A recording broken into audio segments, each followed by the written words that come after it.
Je crois qu'il y a une vraie passion pour les aspects, on va dire, scientifiques et techniques. Dans le format de ma thèse, pour préciser un petit peu les choses, moi je travaillais côté ministère de la Défense comme ingénieur de l'armement et en parallèle des activités sur mon poste, j'ai eu la chance de pouvoir, dans le cadre d'un contrat de recherche joint entre le ministère de la Défense et l'école des mines, effectuer une thèse. Donc c'est un cadre qui était déjà assez proche des aspects, des problématiques, on va dire, utilisateurs.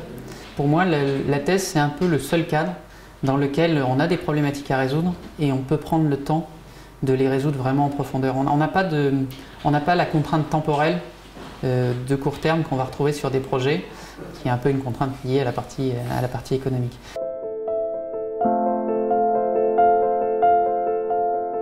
C'est quand même du travail personnel. Donc ça apprend en fait à structurer sa façon de travailler, ça apprend à rédiger, ça apprend à conduire des projets. Donc oui, il y a différents aspects en fait qui interviennent en plus de l'aspect purement technique. Typiquement, je pense qu'entre une thèse CIFRE qui est faite avec une entreprise et une thèse qui est purement académique, ces aspects-là vont se retrouver de manière assez différente.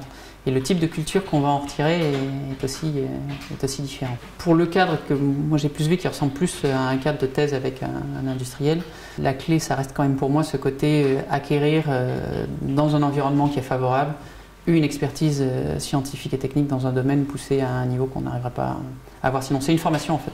Ça reste une formation comme les précédentes études.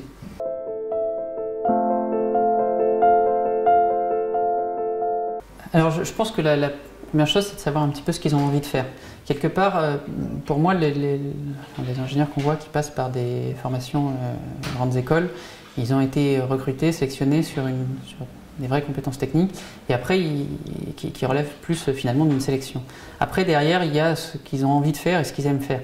La thèse, c'est quand même un choix de parcours qui est technique à la base. Voilà, donc ça, c'est la première chose, je dirais, il faut bien regarder si ce qu'on a envie de faire, ce sont finalement des projets techniques et scientifiques. Ça, c'est le premier point. Il faut une certaine passion pour ça, il faut une certaine envie de le faire. Le deuxième, c'est de regarder en fait le cadre dans lequel ils veulent le faire.